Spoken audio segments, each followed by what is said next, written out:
Alright, the chicks are out having a good old time. The main flock is here. Just opened up snowshoes section to the connecting place for the gate. I just put up this 4-foot tall bird netting and attach it to their gate. So far no one's figured out they can fly over here. We'll see how long that lasts. If nothing else, I can just make it double high. Twice as high. It seems to work pretty good.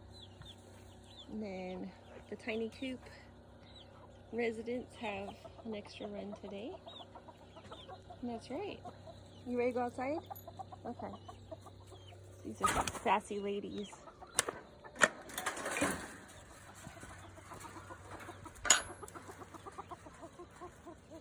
There we go.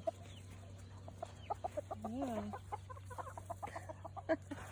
Go find a grasshopper. Oh, found something.